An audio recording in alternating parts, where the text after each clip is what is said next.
Good evening, everyone. Woo, we're ready.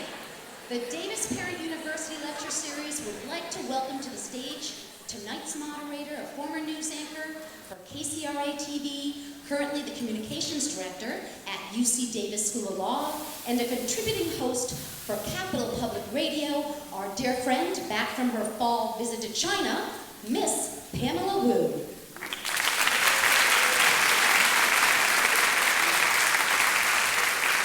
Good evening. I am so pleased to see a nearly full house. Not so pleased that the audio is doing this to me.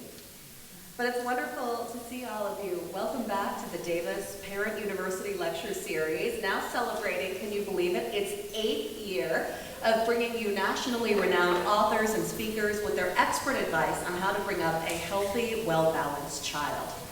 Tonight, we are thrilled to bring you Lisa Damour, the author of this wonderful book, Untangled, Guiding Teenage Girls Through the 7 Transitions into Adulthood. So what can be said about teenage girls? And a chuckle goes through the audience. As I was writing my notes for tonight, I tried to finish the sentence, teenage girls are, and came up kind of empty. And so I turned to Google, or as a former Republican presidential candidate once called it, the Google. And so many answers came up on the Google. Some of the mean ones said teenage girls are vain and naive, not emotionally stable at all. Some of the concerning ones said teenage girls are, ... more likely to develop PTSD than boys, trying to lose weight, harmed by misogyny.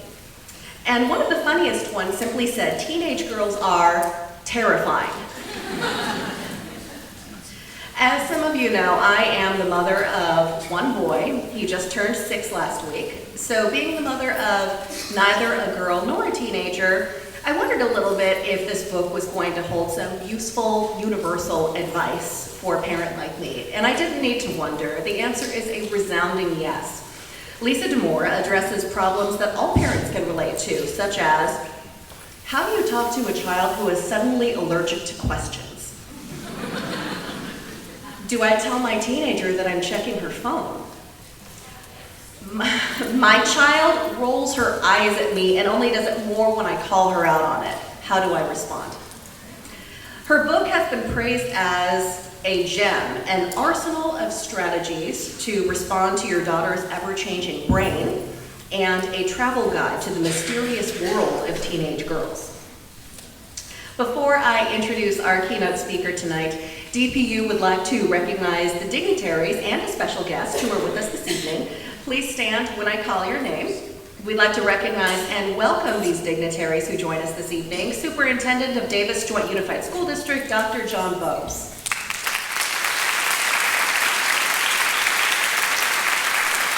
Former Assistant Superintendent of DJUSD and founding principal of Da Vinci Charter Academy, Pamela Wu.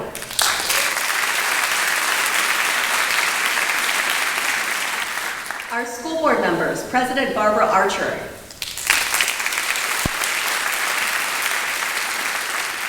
Trustee Madhavi Sunder. And Trustee Bob Poppengay.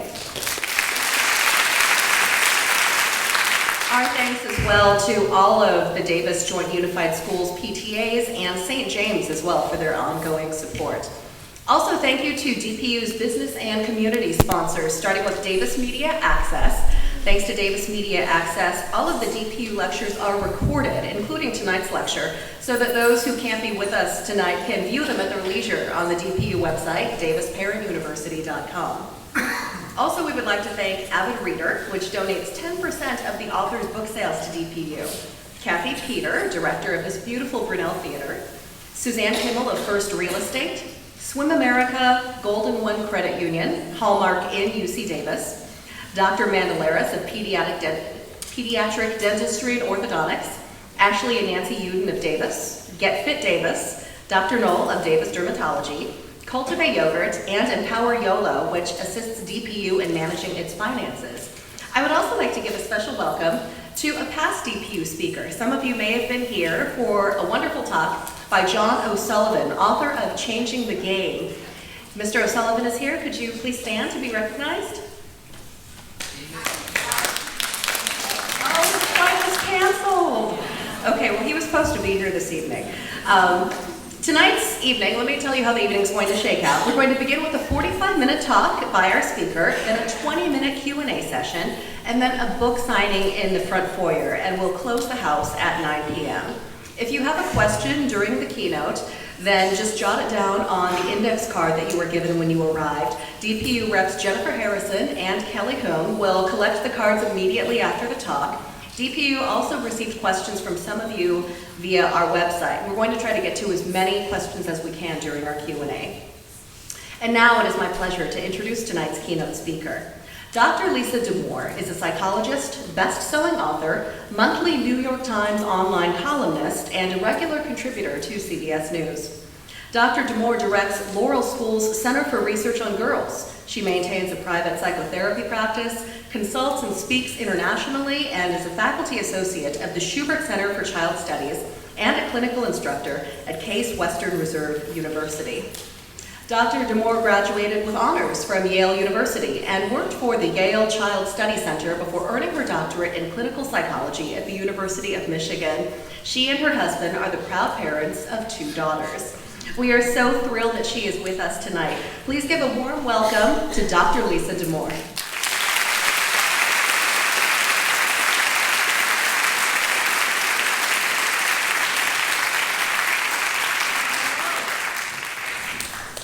Am I ready to go? I am. Hi, thank you for having me. What a lovely organization you are. Let me start off the bat by saying that the delay was my fault. I don't know if you heard about this, but this was the flights. I was in Minnesota. I come from Cleveland, land of the Cavaliers. You may have heard of them. Are there fans in the house? I hope. Yes, yes. Thank you. And so there's no direct flights from Cleveland to San Francisco. So I had to come through Minnesota, and I was watching them cancel flights to San Francisco. But I got here, and then there was a traffic situation. But I'm delighted to be here, and I thank you for your patience. So we're going to talk about teenage girls. And I will tell you right off of the bat that parents who have both daughters and sons who have read my book say to me, 90% of it applies to my son as well. And I think that is actually probably true. So I love teenagers. I love working with them. I love taking care of them. I am now raising my very own, which is, I will tell you, I'm really glad I finished the book and handed it in when she was 11.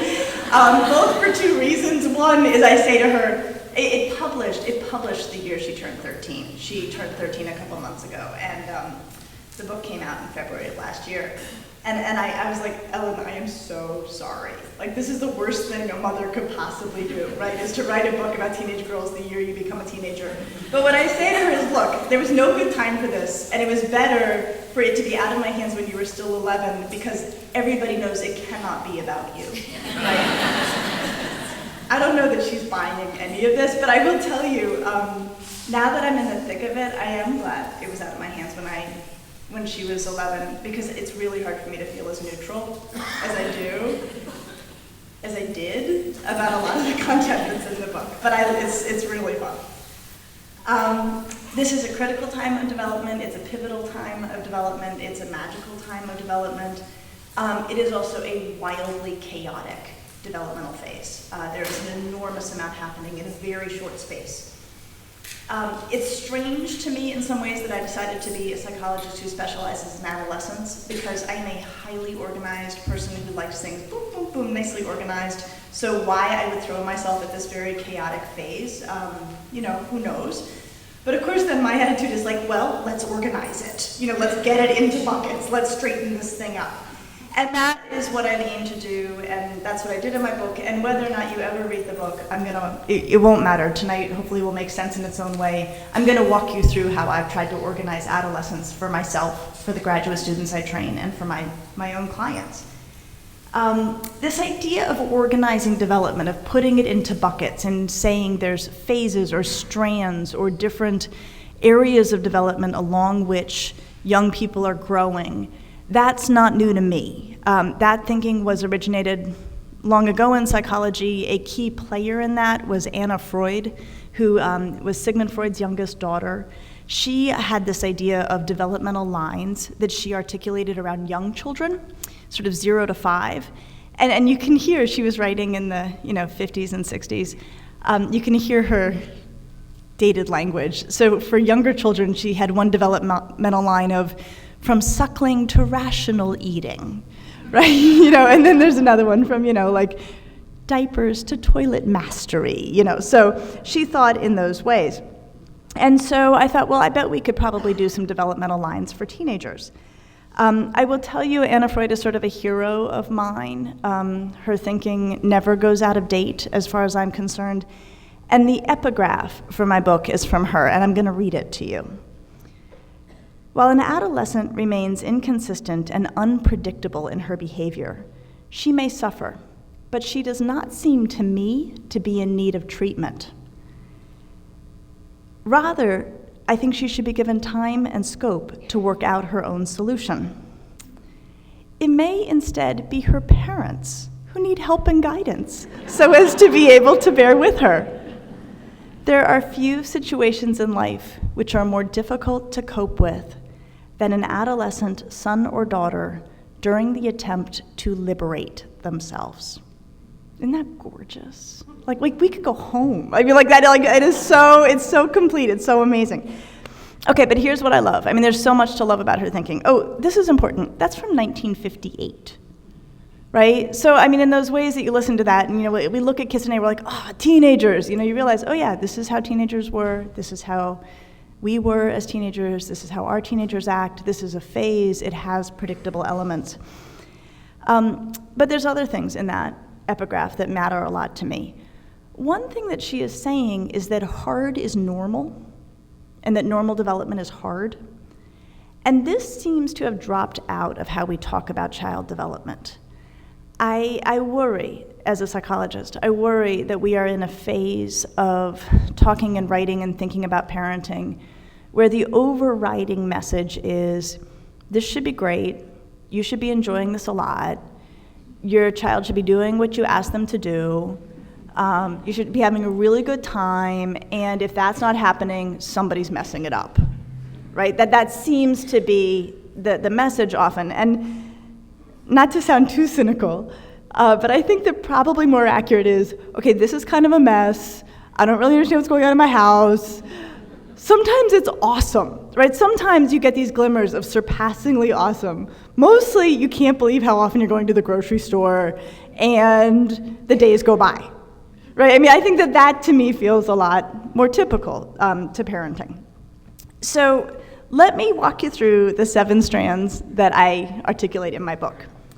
So these are the chapter titles. So Parting with Childhood, Joining a New Tribe, Harnessing Emotion, Contending with Adult Authority, which is my favorite chapter, we'll come back to that, Planning for the Future, Entering the Romantic World, which are the parents' least favorite chapter, and Caring for Herself.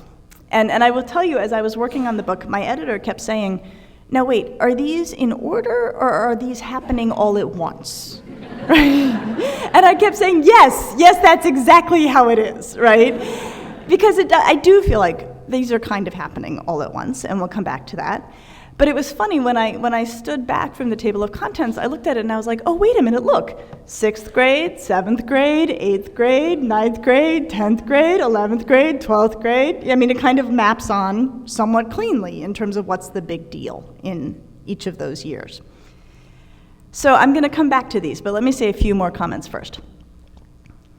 So, like I said, I'm someone who likes to make order out of chaos, so I'm trying to make order out of adolescence. And when we think in terms of these 7 developmental transitions, that teenagers are doing these jobs in front of us, it gives us some advantages. One thing it does is that it actually helps us explain challenging or confusing behavior. So I'll give you a common example in the home, which is that thing at around age 11 where teenagers, both boys and girls, they go in their bedrooms and they close the door, and they just stay in there forever. Right, and they're in there behind the door, and you pretty much suspect, and you're pretty much right, doing the exact same thing they used to do with the door wide open, but now the door must be closed for them to do this.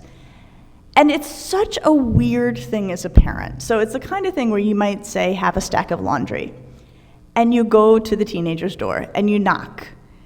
And what I have found from personal experience is there can be this unduly long pause, right? You're standing there with the laundry and there's this super long pause. And then there's like a, yeah? Right? And then I say, can I come in?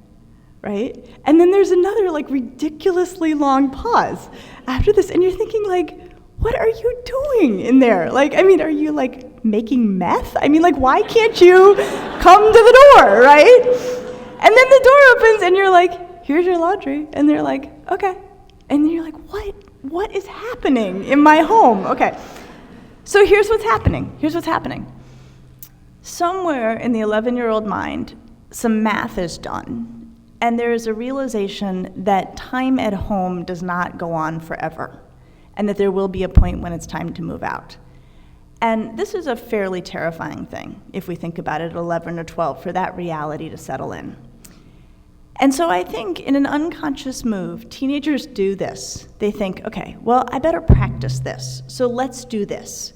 Let's say that my room is just my apartment, okay? And I'm living here in my apartment, and you're the landlord who knocks unexpectedly when I don't think I am expecting a guest.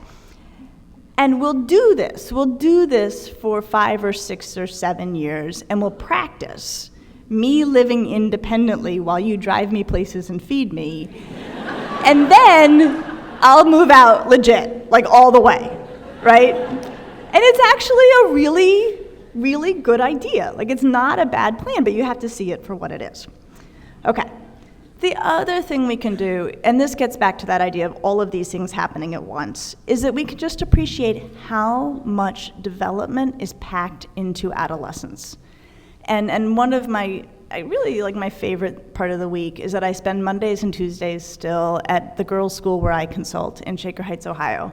And we have 3-year-olds to 18-year-olds, and it's not uncommon for me to catch in my same view a 5th grader and a 12th grader, right? If you put a 5th grader next to a 12th grader, right? I mean, they're not even from the same planet, right? I mean, they're so completely different. And I think, okay, I'm 46. Me 7 years ago is pretty much me now, right? Fewer wrinkles, but pretty much this is who I have been. A 12th grader 7 years ago is an unrecognizable person. So I think that sometimes when we're all feeling kind of lost in the muddle of adolescent development, it is helpful to think, this is hard because they are changing faster than they know what to do with, and we are along for that ride. Finally, when we can see this in terms of the adolescent's work, and they've got these 7 transitions to make in the course of development, I think it then makes it more clear where we fit into the picture. And I think sometimes parents can feel like adolescence is something that our kids are doing to us, right? And that's not really true, right? I think adolescence is something that is unfolding within them, and we are pulled into that process in ways that we don't understand all the time. And I think it's hard. I mean, I think a lot of parents have an experience, I think maybe especially even with daughters, where there comes a time where it feels like she kind of dumped you. You know, that when she's 9, she thinks you're awesome, and when she's 10, she still thinks you're awesome, and then all of a sudden, like, she moves on, right? And you're living with kind of your snarky ex, right? And then sometimes she's nice, and you get all excited, like maybe things are good again, and you're back together, and then it turns out, no, she's still your ex. And I think that that's really, I mean, the fact that you guys, like, clearly you know what I'm talking about, right? I mean, it really hurts, and it is really hard. But what I would say, I mean, I love the title for my book. I don't want another title, but if somebody said you have to have another title, I would say my other title would be, and I really mean this in the nicest way, it's not about you, right? It's not about you. Adolescence is not about you. It is a weird job they have to get done under our roofs. That's what adolescence is. Okay, so let's talk through these 7 transitions. So this is my older girl. This is probably from around when she was 11. And I love this photograph because can't you see the kid in her? And can't you see the end of the kid in her? I mean, it's such a Brinky image in that way. So parting with childhood means they don't want to act like babies anymore. They don't want you to touch them or kiss them in front of their friends, or maybe speak to them in front of their friends. They don't want you to call them that nickname that you have used for a long, long time, and they start to pull away. But the interesting thing about how they pull away is they don't move away step by step. There's a lot of coming and going, a lot of back and forth. And this observation caused me to come up with a metaphor that I've used for a long time, and it's really long and it's belabored, and I would have thrown it away a while ago because I like tight little metaphors. But this one, I've had enough families. I've been in Cleveland now for almost 17 years. I've had enough families come back to me and say, you know, that one, like, that got us through her adolescence. So it's this metaphor of the swimming pool. So here's how it goes. In this metaphor, your teenager is the swimmer, the water is the world, and you are the pool that holds the whole thing together. And teenagers, like swimmers, they want to be out in the water. You know, they want to be splashing around, they want to be playing with their friends, they want to be gaining strength. And then, like swimmers, they get tired, you know, or something goes wrong, or somebody dunks them, or something like that. And they come scrambling for the wall. So this is you.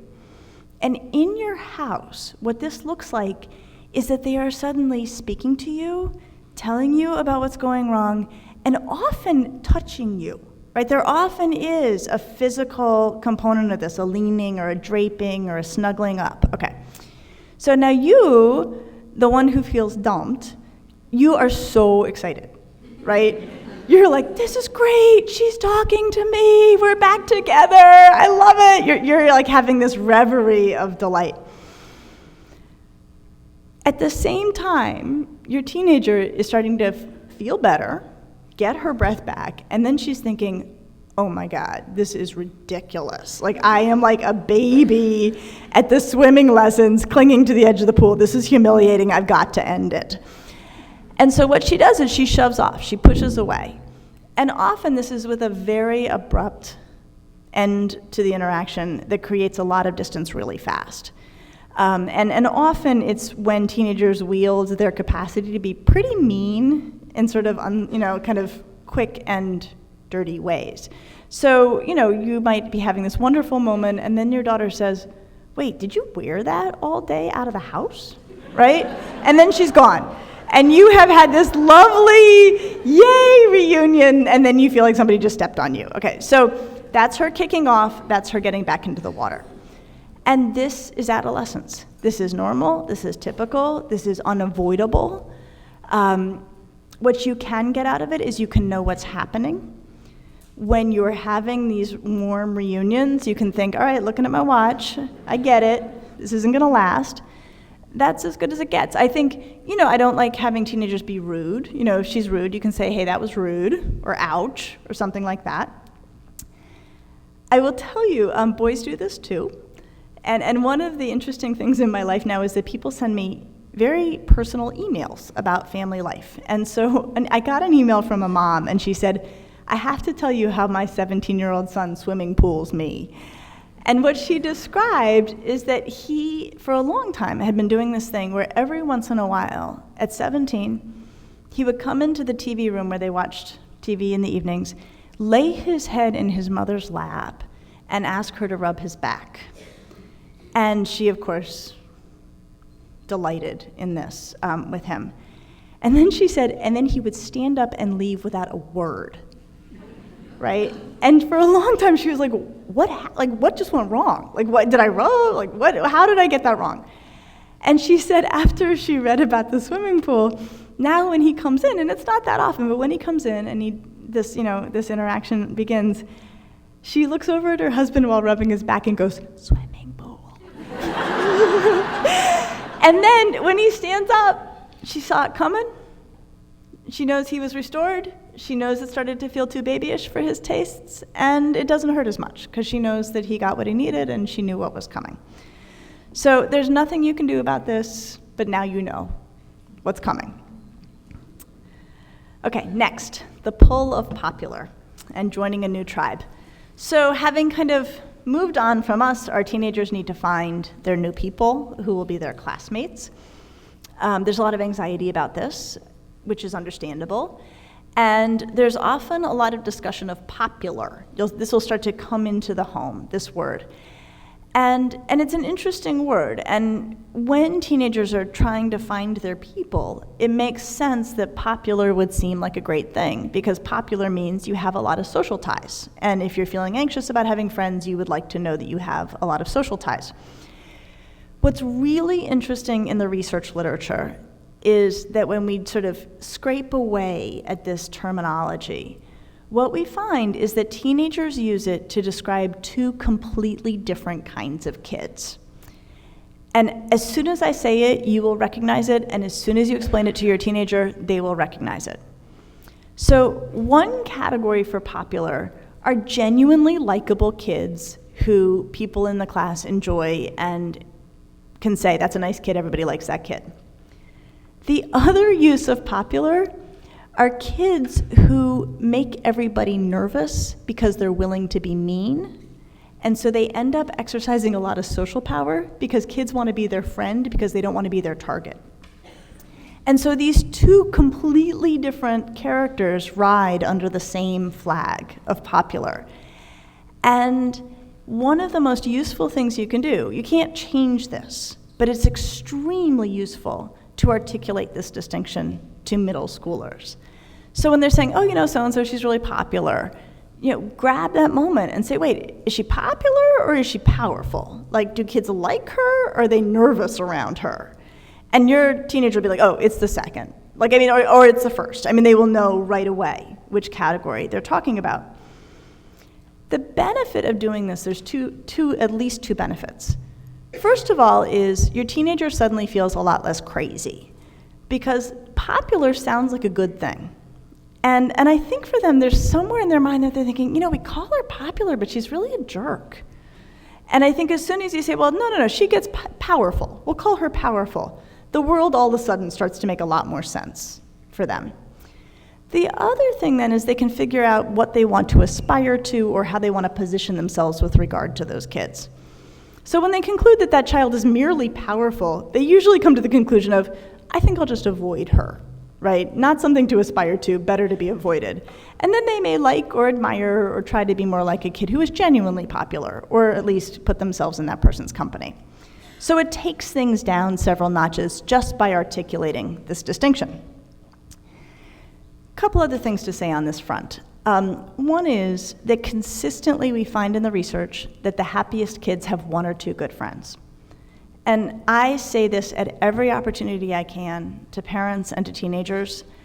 There's a few reasons for this. The main reason is that their lives are much simpler, that with numbers come drama, right? You cannot have 4 or 5 humans who like each other equally. And if you get 4 or 5 teenagers together, there will be drama. That's just how it goes. 1 or 2 kids who really like each other tend to have very low drama. There's also a lot of predictability. They know who they're hanging out with, right? It's Friday, call Billy, right? Because you always do, as opposed to the kids who are trying to maintain or expand, a big social network. So if your teenager is not, very central but has a couple good buddies, reassure them that they've got it completely right, because they feel kind of lame, they feel marginal, but they actually end up being very, very happy overall.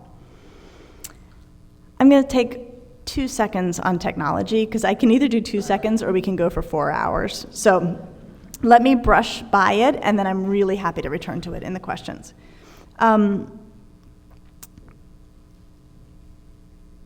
The most useful quote that I have come across in terms of framing how I think about teenagers and technology, and I will tell you my thinking on this changes by the nanosecond, right? I cannot come to any, easy or simple conclusions on this.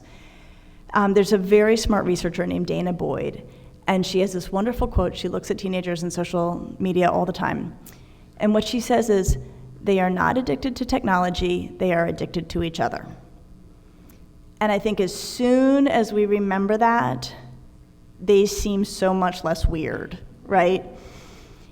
because we were addicted to each other. Like, we can plug into that feeling. And here's how, when I need to plug into that, like how much I wanted to be connected to my friends all the time, every minute, the way to get yourself back to that moment, and this is so fun about the cohort we're in, because we're all around the same age, do you remember when call waiting came out? Like, I mean it, right? Do you remember? Like, that changed everything, right? That changed everything, right? And in my house, what call waiting did, it did two things. The first thing it did is that before call waiting, my mother would finally come and say, you have to get off the phone, someone might be trying to call, right? And then after call waiting, I was like, I'll tell you if they call, right? You could have the phone all night. The other thing about call waiting is if somebody tried to call you, you would know, right? Remember how sometimes you got off the phone because maybe somebody else was trying to call you? Now you didn't have to get off the phone, right? So I know I am not the only person in this room who was on the phone to that point. You know how it hurt your ear? Remember that feeling, that like warm suction feeling? Okay. That was us with really bad technology. Like so plug into that. So when your kid is being super weird with the phone and won't put it down and you're thinking, what alien lives with me? Like, remember that feeling, right? And you'll have more of a sense of how to go forward. We can come back to it. Okay. Harnessing emotions.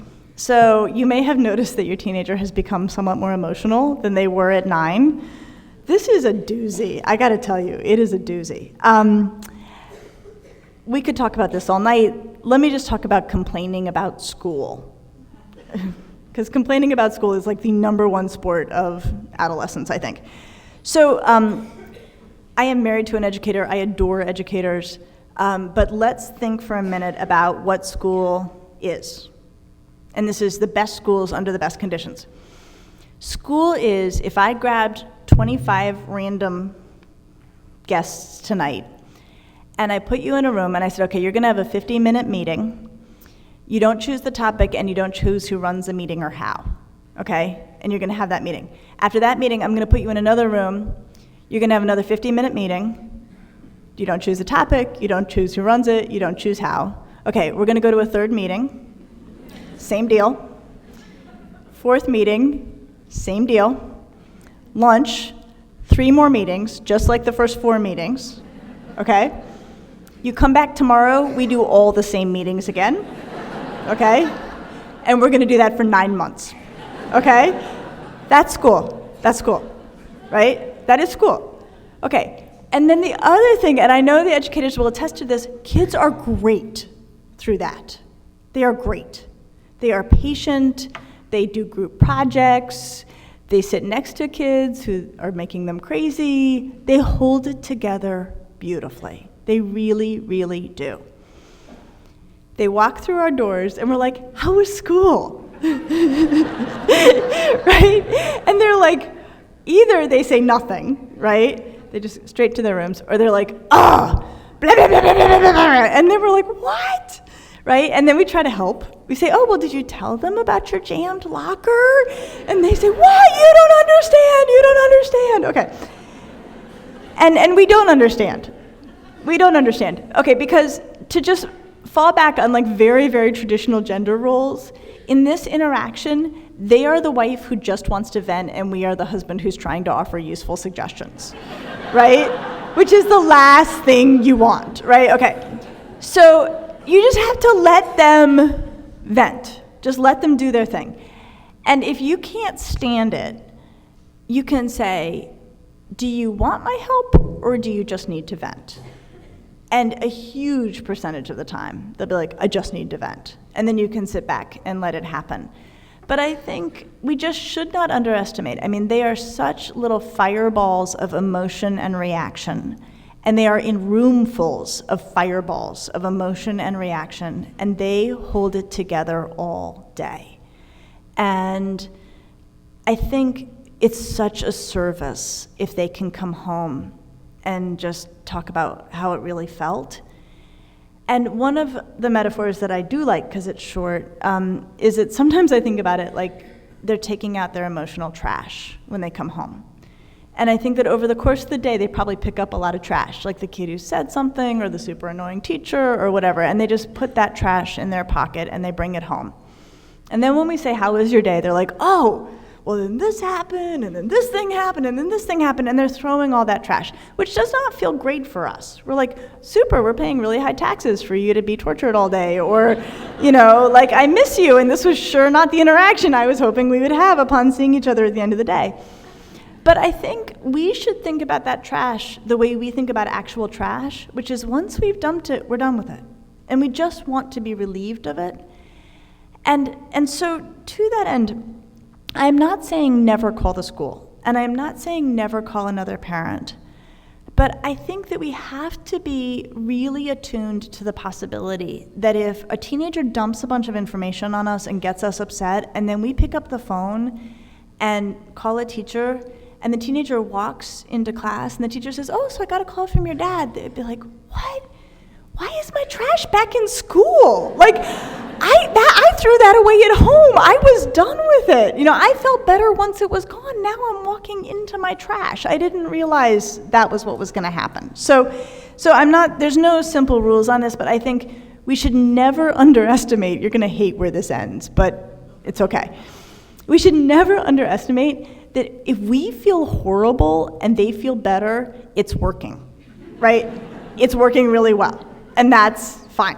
That's often quite fine. This is why we have wine, and they don't. Okay. So, all right. My favorite chapter, Adults with Faults. Okay, so this was a really fun chapter to write. You can kind of tell my kid hasn't gotten full blast to this, which is why I still think this is cute. So I'm interested in this. Like, there's this, teenagers and adolescent rebellion, and we talk about rebellion like it's this naughty thing that teenagers do. And I think that's probably unfair. I think there's a lot more to it than that, and it's a lot more sophisticated and warranted than teenagers are given credit for. And I pretty much have the start of this chapter memorized, and here's how it goes. So, the scene in The Wizard of Oz when Toto pulls back the curtain and Dorothy suddenly sees that this great and powerful Oz, it's just some guy, right? And he's kind of frantically pulling the levers, he doesn't really know what he's doing, right? That's kind of what it is to be 14, right? The grown-ups have been in charge, you've kind of been deferential to them, they're older, they drive, sure, they pay taxes, they must know what they're doing. And then at 14, they're like, wait a minute, you guys make a lot of stuff up, right? And we do make stuff up. We say, don't go outside with wet hair, you'll catch a cold. Okay, well, that's actually totally not true, right? And now they have the internet, and so now they can look up everything, right? So we have basically no authority at all.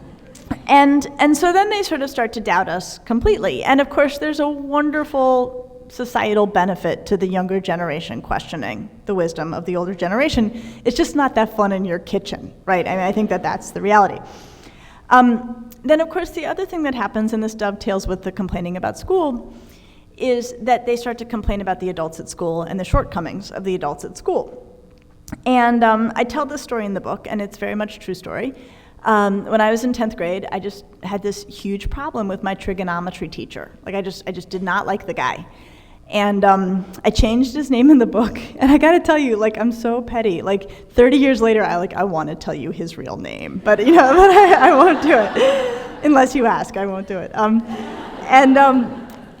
in the book, I call him Mr. Martin, and so I was just complaining all the time about Mr. Martin to my mother, who is one tough cookie, and I was like, oh, Mr. Martin doesn't turn back stuff on time, and oh, Mr. Martin, he doesn't explain stuff right, and oh, Mr. Martin, he says, it's going to be on the test, and it's not on the test, and stuff that didn't tell us to study for, he puts that on the test, I hate Mr. Martin.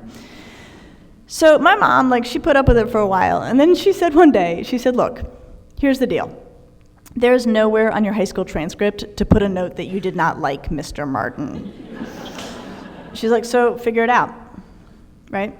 Okay, so I can promise you that I did not say back to her, oh my gosh, Mom, that's awesome advice. Thank you so much. But she was right. She was totally right. And there were two things that she did in that interaction that I think were really, really smart. The first thing is she did not disagree with me about the teacher. And I think that we can be very inclined to do that. Like, oh, how bad can he be? You know, I'm sure he's fine, right? Okay, there's no way this conversation goes that is productive, right? I mean, no teenager is going to say, well, gosh, on second thought, maybe, it will not go down that road. The other is she just said, so you got to figure this one out. Like, there was every expectation that I would come to some way to manage it. And I will tell you that another kind of place we've sort of come to in parenting that I think cannot be very helpful is this idea that kids should like everything, right? That's not how the world works. And in my world, there's three buckets. There's things kids like, things kids can handle, and things we would never ask a kid to handle. So, right, I mean, if a teacher is sadistic, right, or grossly unfair, we step in. If it's Mr. Martin, that is solidly in the bucket of things you don't like, things you can handle. And so I think as teenagers complain about adults, and even as they complain about us, I think we can say, you know what, I totally get that you don't like it. I do believe you can handle this. And I think just to leave it at that and to make that the expectation that they will step up and sort things out. As a total side note on this topic, I just thought this was so interesting. I often spend a day at school and I have students tell me things that they wish I would tell their parents that evening, and I've got a couple of these. And one day when I was at a school a few months ago, it was shortly after that really beautiful essay by Ruth Bader Ginsburg came out in the New York Times about the advice her father-in-law had given her upon marrying. And he said, in every good marriage, it helps to sometimes be a little bit deaf, right? Stuff gets said that you just sort of pretend you didn't hear. And it's a good idea to just let it go right by. For some reason, that came up in the course of my day with these students. And so a couple of kids said, could you please tell my parents that it would be great if sometimes they were a little bit deaf? And I thought that was really nice. Like, they were basically saying, sometimes I say things that upon the second it leaves my lips, I wish I had not said it. I think that happens to teenagers more than we know. And I think sometimes if you're at a loss, start with deaf and see what happens next, right? I mean, you might just be like, you know what, I'm just gonna pretend like I didn't hear that, right? If you feel you must articulate what's happening. But I just thought that was a really nice thing that the teenagers were acknowledging, that they say stuff they wish they hadn't, and then it's too late. Okay, planning for the future. The gift of procrastination, and I do believe it's a gift in the younger grades. So teenagers procrastinate because they're human beings, and human beings procrastinate. And they put their work off, and then it's a crisis. And I think there's a couple of ways this can go. So let's say you have your teenage daughter, you know she has a paper due the next day, you know she has not started it, she comes home, she turns on Netflix, you know that the paper has nothing to do with Netflix, right? Okay, so you have the option of nagging her, right? You have the option of saying, don't you have that paper due tomorrow? And okay. If you start down this road, I think there are only two outcomes, and I think they're both bad. So one outcome is she doesn't like your nagging, which is a very high likelihood outcome, right? And then she's like, oh, why do you do this? I totally have time, or just, like whatever. You can insert, right? Normal adolescent response. And so then you spend the better part of an evening in a stupid fight when you could have been watching Netflix, right? So that's a bad outcome. That's a bad outcome. Okay. The other bad outcome is that she does the paper because you've nagged her to do the paper. This is also a bad outcome because then you need to figure out when her next paper's due and when you need to start, right? So these are two bad outcomes. The alternative is that you say to her, hey, you and I both know you have a paper due tomorrow. I'm going to bed. And then you go to bed, you take the iPad or whatever you need to do, and there's two good outcomes from this. One is she does the paper, right? She becomes sufficiently uncomfortable that she decides to do it. The other good outcome is she doesn't do the paper. And she goes to school the next day, and it's a crisis, and she deals with the teacher about it, or she wakes up in the morning and she's super upset, and you say to her, I'm so sorry that that's how it went down last night. I'm sure you'll make a different choice next time, right? You don't have a dog in this fight. That's also a really good outcome. And what I would say is let that happen in 6th grade, 7th grade, 8th grade. That happens once or twice, it does not happen again. And I think that if we prevent that, we end up with a 9th or a 10th grader where we really don't want them to have a crisis in school. So if your child is a procrastinator, let it unfold early and let it be a mess early. That is really the best thing that can happen in your home. To that end, and this was amazing, this was unprompted. These were just things that kids, messages they wanted me to share with their parents. I have had on 3 occasions at different schools, out of the blue, kids write the exact same thing to me, which is, please tell my parents to just let me deal with the consequences of my academic choices. I thought that was so interesting. And so I had these one day, and I said, I see this is from one of you. I said, are you really saying that you would rather have a crisis at school than have your parent nag you? And they are like, yes, absolutely. So I just thought that was so interesting that unprompted, they brought that my way. Okay, let's do this worst chapter. Not worst, scariest. Okay. All right, so this is entering the romantic world, and one of the things I think about, especially about girls, but I'm going to come back to the piece about boys, is the inner compass.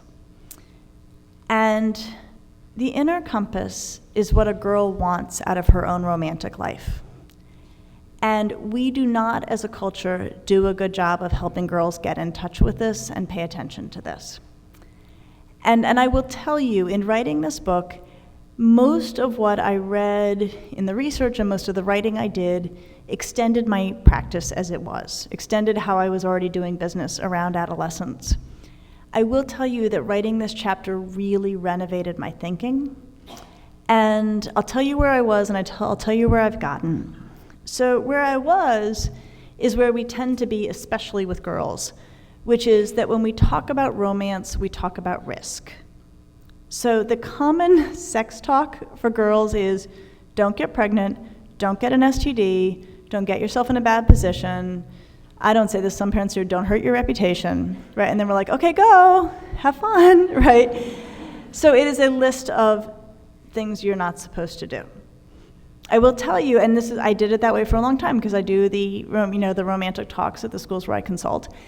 And I will tell you that one of the hardest things to come to terms with is I think that really under that message is don't have sex. Like we're asking you to not have sex. And I think if we go even further underneath that message, I don't think we ask that of boys. I think for boys, we presume that the inner compass is alive and well and they know it and it's going to drive this train and the boys are the gas and so the girls have got to be the brakes. I think that is built in more than I certainly wanted to admit in terms of how we talk with girls. Okay, so here's how I do it now. I say, okay, guys, and when I'm about to tell you my sex talk, you can do this with daughters and sons equally the same way. And for me, I feel like we should have a talk that we do the same way. I really do.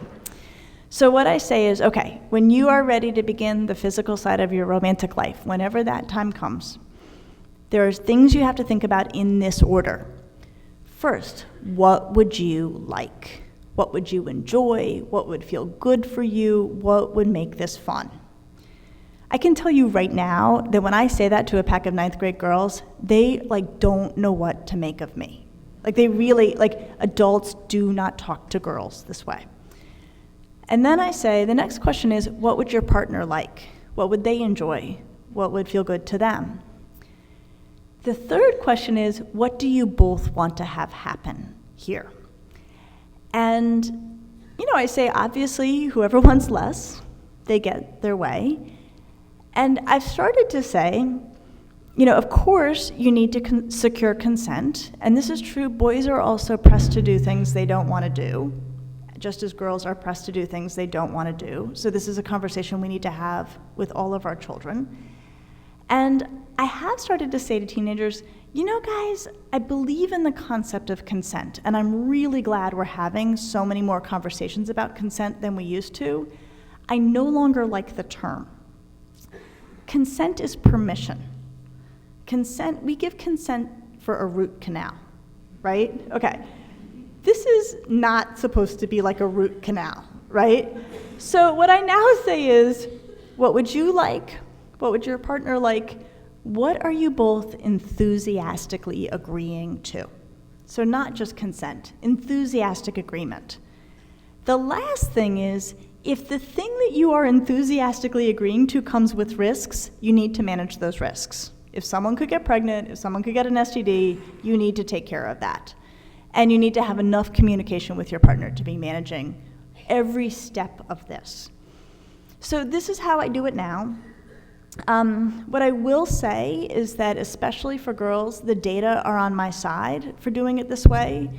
When we look at cultures that are what they kind of call sex positive, like this should be fun, this is a nice thing, this should, we do this because it's a source of pleasure and joy and also children, but, that's another day.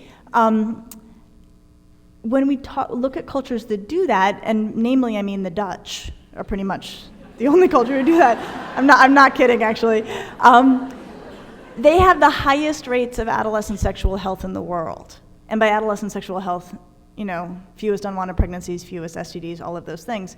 And it's because their teenage girls feel like they have a right to be sexually active, and they feel like they are allowed to then take good care of themselves in that context. American girls don't feel like they have the right, and so often things just happen, and when things just happen, they don't tend to be the safest thing that could happen.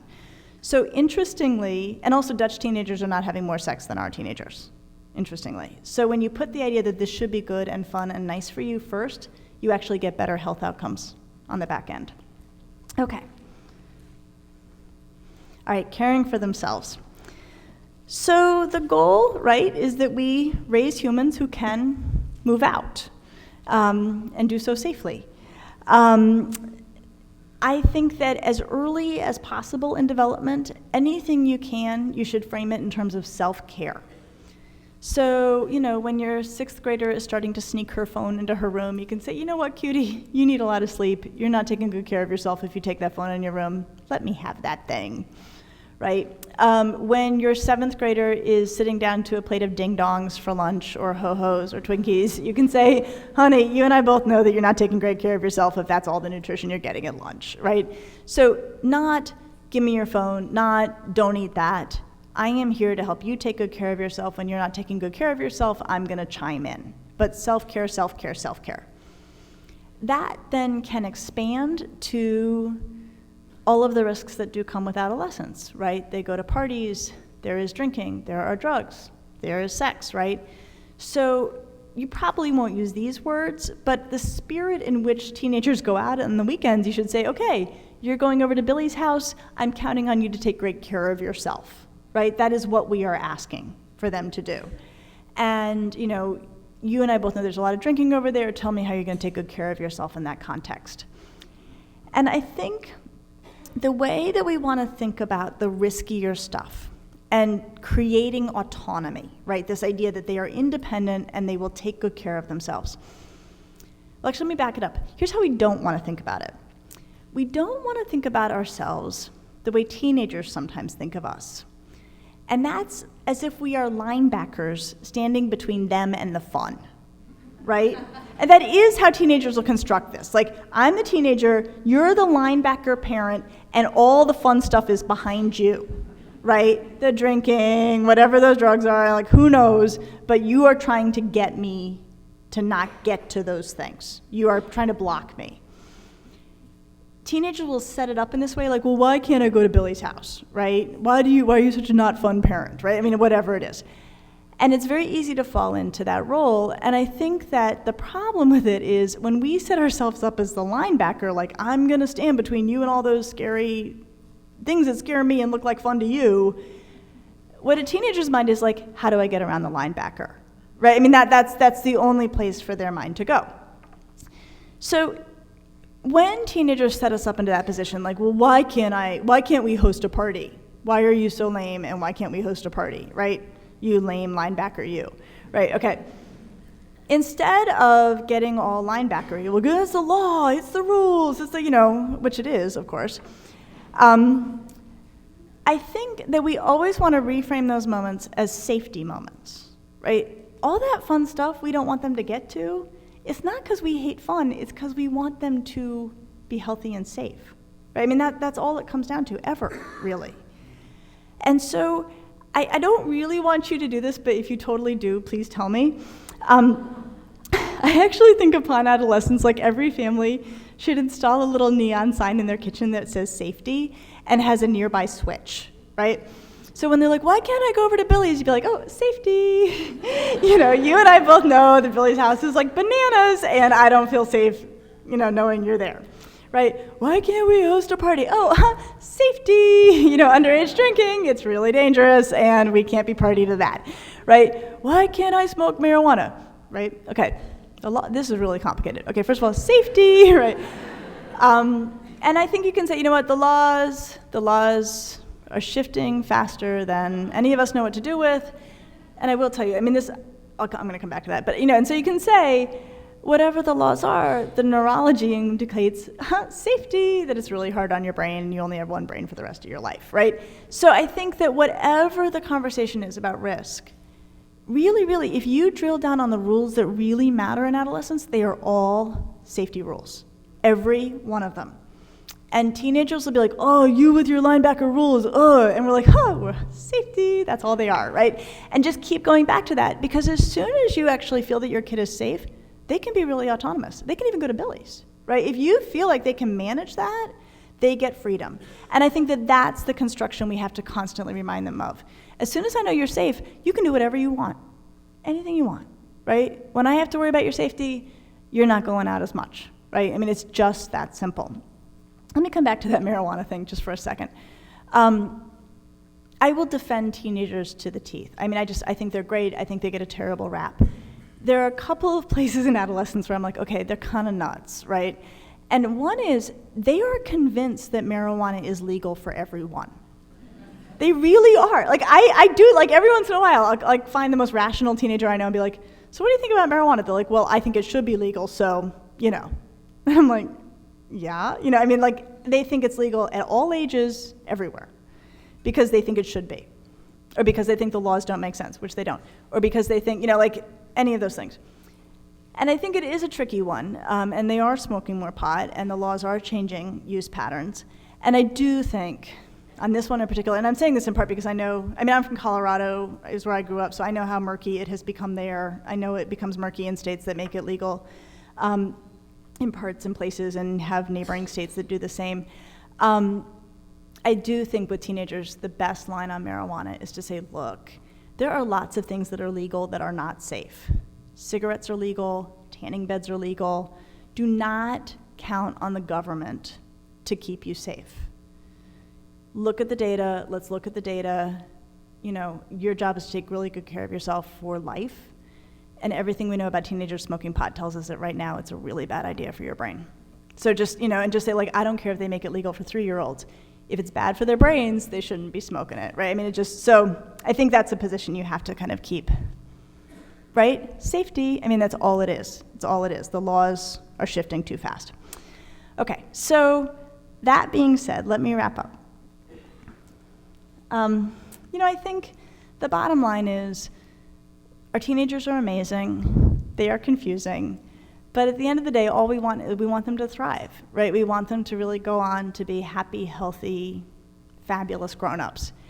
And the way I think about development is that when we understand the mechanisms, when we understand what's running it and what's driving it, well then we can truly empower our girls and our boys. So thank you for having me.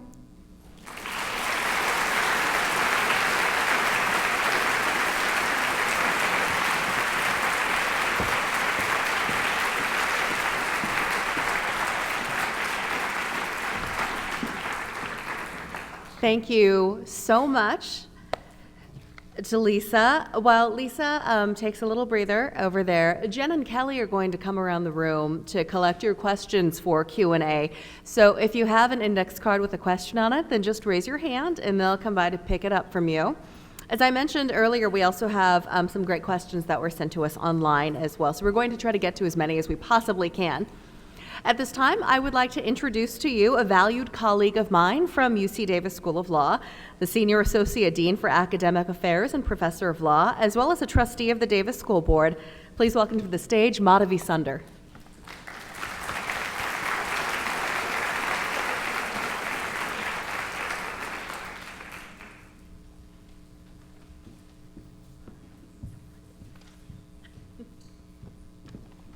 Good evening, everyone. It's great to be here, and wasn't that just an incredible treat to hear from Lisa Damour here this evening?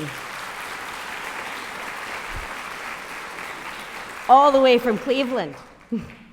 As the mother of a teenage girl, myself, who attends Holmes Junior High, and a tween son at Willett Elementary, I am incredibly grateful for the Davis Parent University, which brings right here to our doorstep the highest caliber thinkers on cutting-edge issues relevant to the real challenges that each of us face in rearing children in the 21st century.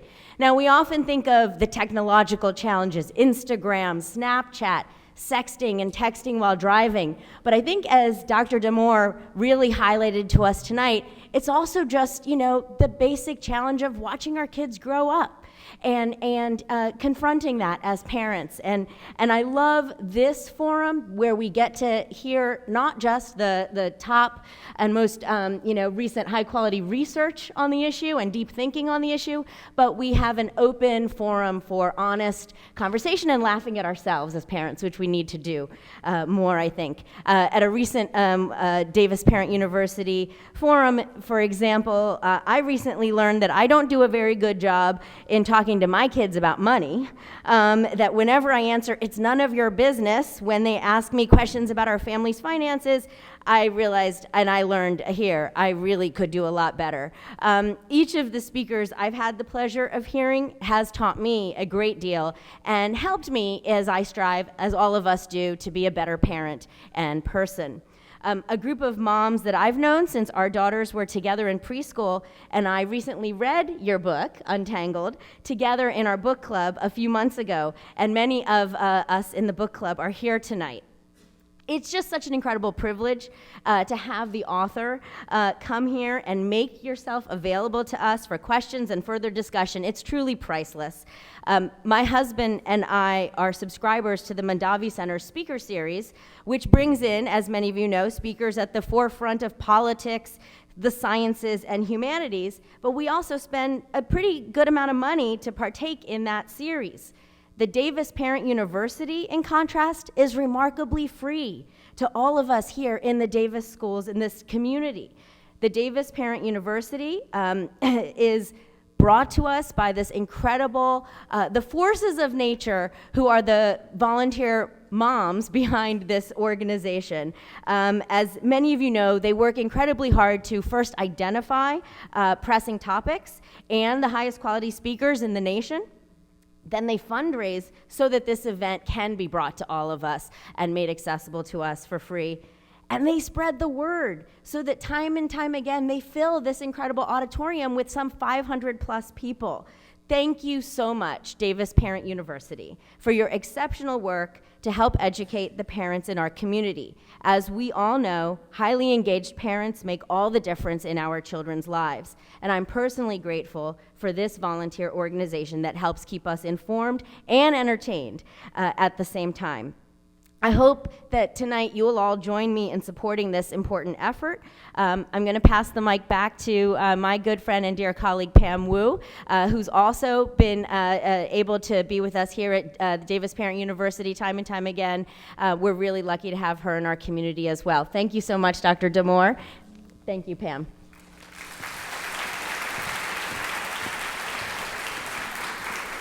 Thank you so much, Madhavi. So, we could not put on these wonderful programs without your support, so please give if you can. No amount is too small. You received envelopes at the registration desk, so either cash or check is accepted. Checks can be made out to Empower YOLO, with DPU in the memo line, so thanks so much for your support. I want to mention very quickly that the DPU committee is exploring some great options for fall of this year. Topics include resilience, empathy, and technology. If you'd like to share some ideas about authors or topics that you would like to see here at Davis Parent University, please go to our website at davisparentuniversity.com and let us know. We really look forward to hearing your suggestions. Now, I hope you'll stay tuned with me and Lisa for some Q&A with many of the great questions that were provided by people in the audience tonight.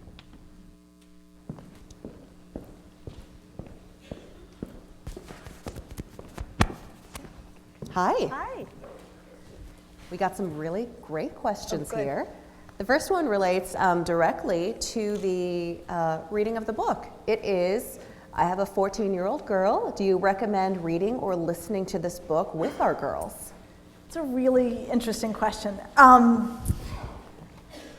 necessarily. Not necessarily. I think sometimes there can be this wish that, like, oh, if we pull back the veil for her and she understands what's happening, then she won't do all of those things, right? You know, like, and I think that no, it's their job. It's their job to do all of those things. So you want to keep your Jedi mind tricks to yourself? I think exactly right. I think that's exactly right. I think it can feel, well, it's an interesting thing, you know, as a parent of children and daughters, you know, it's an interesting thing to be a psychologist parent. And I am sure you guys already understand that the children of psychologists and psychiatrists tend to be the most crazy people, right? I mean, like they're usually like held together with Scotch tape, right? I mean, they can be a very, unless any of you are, in which case you're fine. But, and I think that sometimes it's a function of a well-meaning psychologist parent acting like a psychologist at home, right? We're like, oh, you're having a mad feeling. Oh, I think I know what gave you that mad feeling, right? I think what you need at home is for your parent to be like, what's wrong? Are you okay? Like, stop, right? I mean, like, I think that that's more useful often. What I would say is it might make a good conversation starter sometimes, right? You might be like, okay, you know this book I've been reading? See what you think of this line. Do you agree with that, right? And use it as a way to maybe have a conversation get going. But I would be disinclined to have it. But I, at the same time, I wrote it in a way that I sincerely hope that any teenager who picks it up and reads it, and they do, would feel that it was respectful. That one of the things that rubs me the wrong way about a lot of the writing about teenagers is that it feels very disrespectful of adolescents. And it mattered to me a lot that it not come across that way in my book. I think that you succeeded in doing that in your book. Absolutely. Because as I said earlier in my introduction when I was on the Google, looking at things about teenage girls, a lot of the tone really was very disrespectful of what they're going through. And I think that you succeeded greatly in respecting them and their experience. Thank you. Thank you. This, that answer segues nicely into this great question that I just got from the audience. Are there any books out there for girls that they can read to help them understand what they're going through? Whether it's books or other materials, resources, things on the web.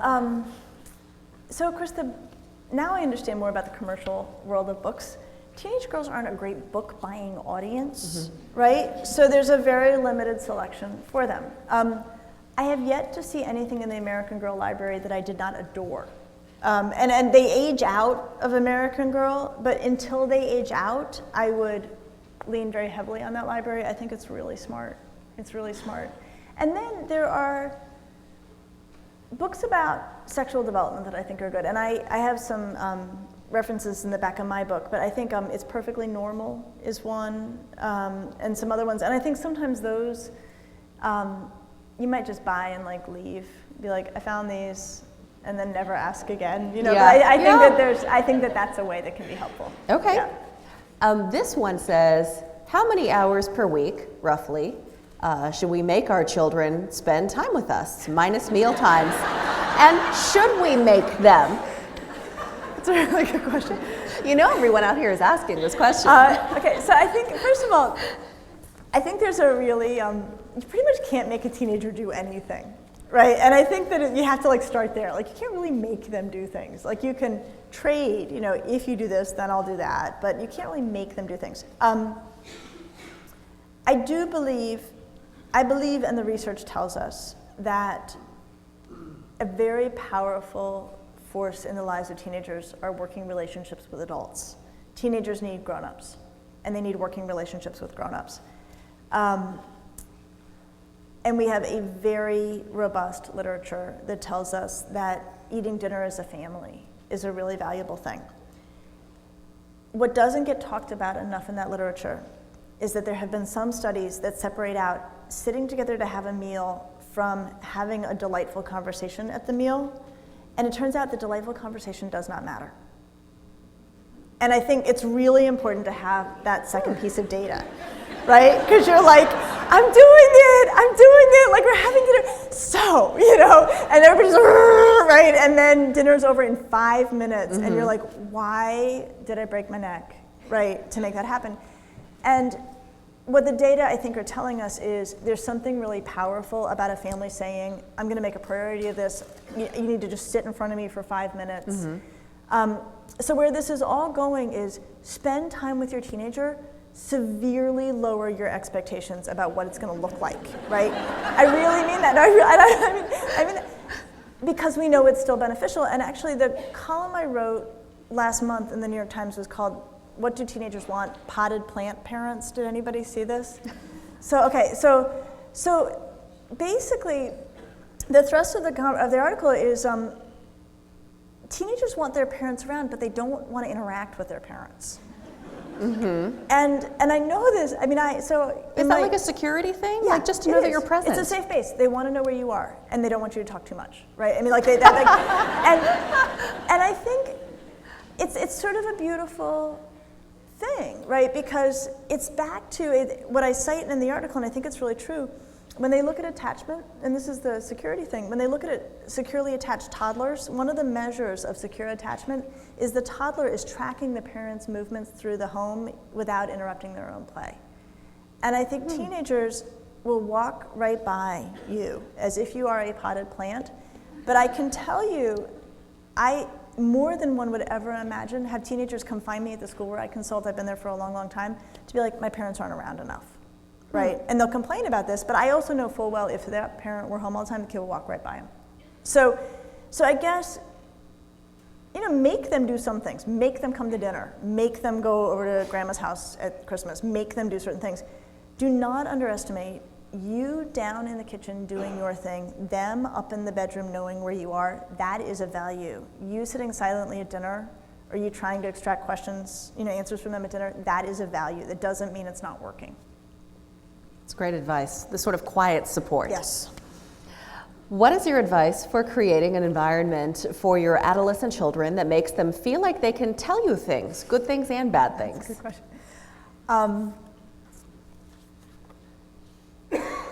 Honestly, some of it is being around.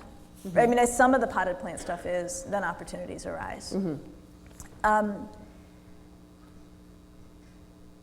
You do want them telling you things, if they can. And not all kids will do this. Some kids will be real talkers. Other kids will never say a word. They're both normal kids. I think the best way to do it is how you react, right? So if they're like, oh, Billy's selling Adderall to 9th graders, and you're like, what? I'm calling the school, right? Like, okay, that's the last bit of information you're ever gonna get, right? You're ever gonna get.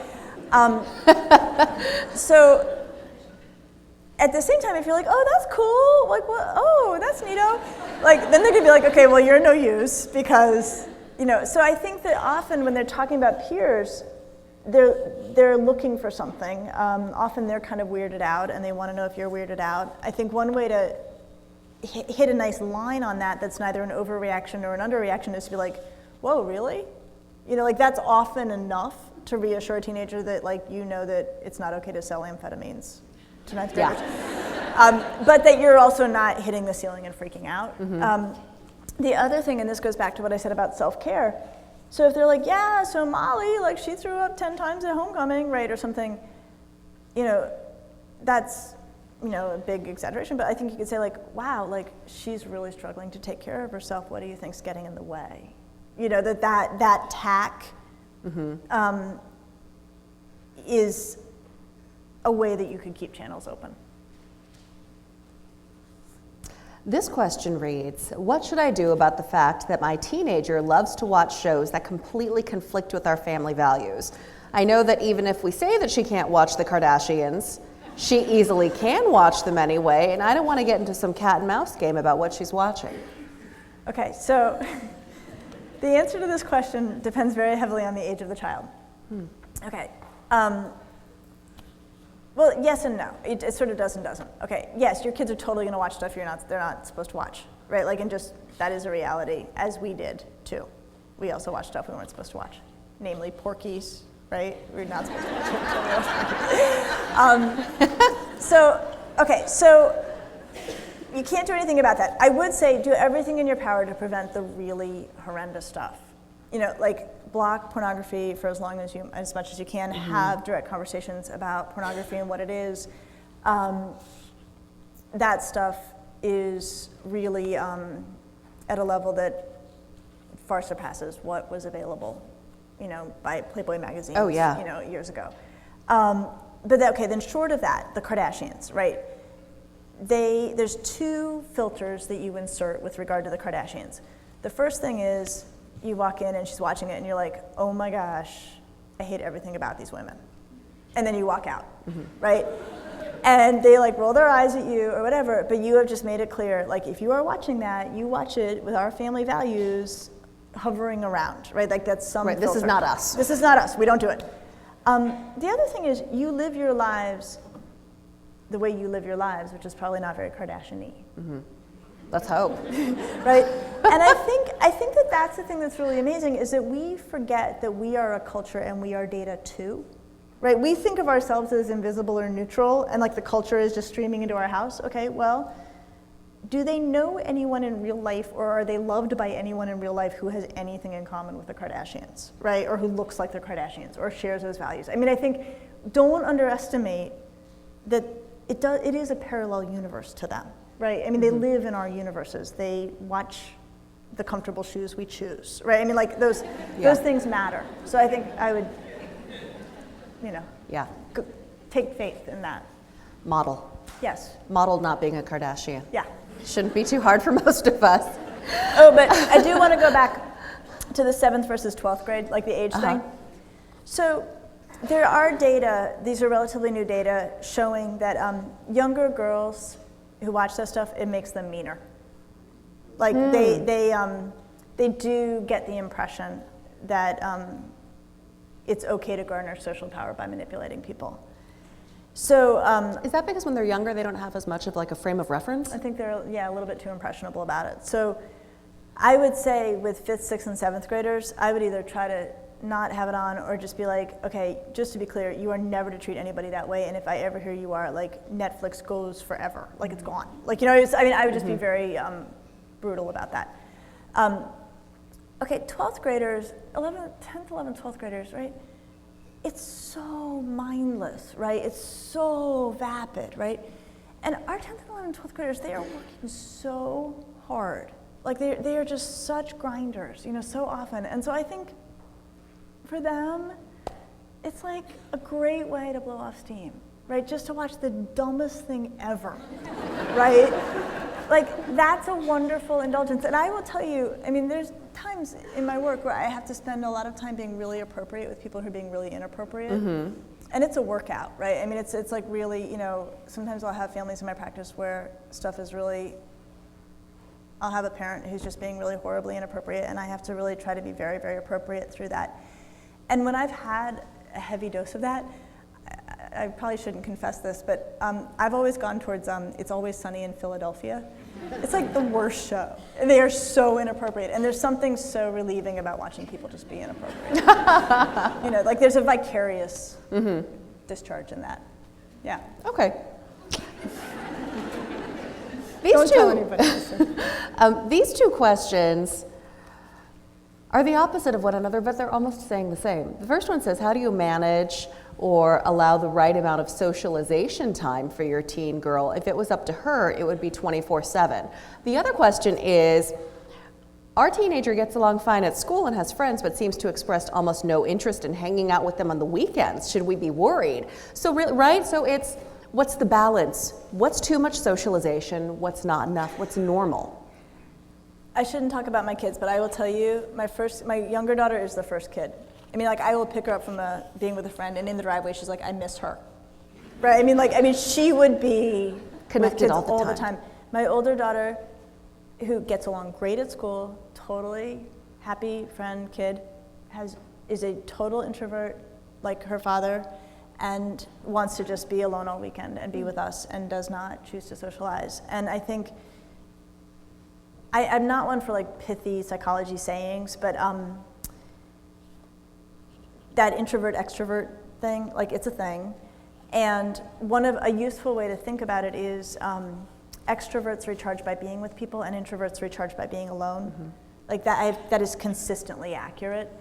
And so the kid who is fabulous all day at school and who then comes home and is done, that's how they are recharging. And then there's other kids who, like, it's the activity. And to that child, one of the pieces of research I read on the flights here, there was an interesting study looking at affect regulation, emotional regulation in teenagers. And what it found is, for most teenagers, being with their friends makes them happier. And so you can actually, they did this really interesting study where they, you could now, like, text kids, like, what's your mood, right? And, like, get these, like, time samples of mood. And what they found was, consistently, if a kid had been unhappy and then got to spend time with their friends, like, it blunted their negative affect or their negative emotion. That, like, if your kid has nice friends, like, they're good for her and him.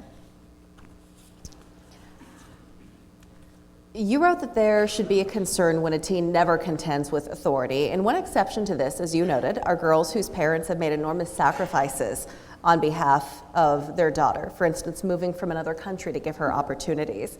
Here in California, of course, there's a large portion of our population are immigrants. I myself am the child of immigrants. This person who wrote this question wrote, I'm interested to learn how we can help such teens who are under pressure to be very perfect, or just are under a great deal of pressure because of their family circumstances and that their parents have made great sacrifices for them to be where they are. What are the risks of these, or for these particular teens who maybe don't act out enough? Yeah, no, so there's, like, you want some spice, right? I mean, like, you want a little spice in a teenager. But you don't need much. Mm-hmm. I think that's important, right? A little spice, mild. I mean, I'll give you my example. Yeah. So I was actually a really well-behaved teenager. My mother is an extraordinary cook, and I grew up in Colorado, so a lot of the food was Southwestern. And by the way, I had a really nice burrito here, which I don't get in Cleveland, so thank you. And my adolescent rebellion, like, a key element of my adolescent rebellion was that I refused to eat cilantro. Like, I went through this phase, and, like, you can actually detect cilantro in, like, the smallest quantities. Mm-hmm. And so my mother would, like, make this beautiful, I'd be like, oh, it has cilantro in it, I won't eat it, right? And, like, it drove her bananas, right? I mean, it was like this really aggressive thing I did. That was pretty much as naughty as I was in the course of my adolescence. So I would say, like, usually kids can find a way to be a little bit naughty, and that's good. I guess the key is to sort of recognize it. Yeah. I mean, that, like, okay, she doesn't want to eat cilantro, I guess this is her thing. Yeah, and I'll be upset about it, and she'll, like, be snarky about it, and then it'll turn out 5 years later, she has no problem at all with cilantro, and I actually do not have a problem with cilantro. It was my thing, so. What are some guidelines regarding privacy in our daughters' rooms? Loved what you said about being the landlord while I feed and clothe you, by the way. Yeah. Should we allow doors to be shut? Are their rooms truly their territory, if you will, or should we enforce certain guidelines of cleanliness, order, openness? Okay, well, so certainly hygiene, like, you can't take food and let it rot in your room. Like, I mean, I think there are absolute, whatever the restaurant industry would not allow, like whatever the health department would be ill at ease with, like, that is out of bounds. Here's the bottom line. Teenagers require privacy. They're gonna get it one way or another. So if you do not give them privacy, they become very, very sneaky. Like, I mean, that is the absolute bottom line. And so I actually, unless you have some reason to think there's a problem, I think kids should absolutely be allowed to have their doors closed and absolutely be allowed to have private conversations. And I mean, like, I think it is so often that when I've seen parents encroach on something, the kid gets sneaky, even though there was never anything that needed to be hidden. It just felt private. This then gets into an interesting conversation then about how much to read of what goes on their phone. Right, there's a really murky topic, because teens now carry on conversations that we had with our friends that we felt were private, right? And I'm not saying don't read your kid's phone, but I'm also saying you wouldn't have wanted your mom to listen in while you were on the phone, right? Like that would have felt like a severe violation, even if you were like, I don't know, he's kind of cute, I don't know. I mean, like whatever, like, you know, and so often their texting conversations are like, hey, you know, like, but to them, that's like our conversation. So I think it's an interesting, I don't have an answer on this, just in case you're like, where's the answer? I don't have the answer on this. But I have backed down from a position of the phone is totally public because the whole wide world can see it. I'm not actually convinced that's in line with adolescent realities or even fair. I would say it's how it starts. Like I would say, you know, when you hand a kid the phone, like as far as they're concerned, you know, everything can be seen. I would say if you have no reason to think your kid has trouble with impulses or is doing inappropriate things, I would probably say, you know what, I reserve the right to look. But I'm less convinced than I used to be that good parenting means reading all of these banal texts. I can tell you right now for sure it does not mean, and I was with a group of girls at a school who told me that a couple of their moms did this, reading the text and then calling other people about what they saw. Like, you know, like putting it back into the gossip mill among the mothers. I was like, really? So for me, that feels like a totally clear violation, but I'm even curious now about how much of the text reading stuff. Yeah. Really great advice. Yeah. Oh, really fantastic book. Congratulations. Oh, thank you. Thank you. Let's give a big hand to author Lisa Damour.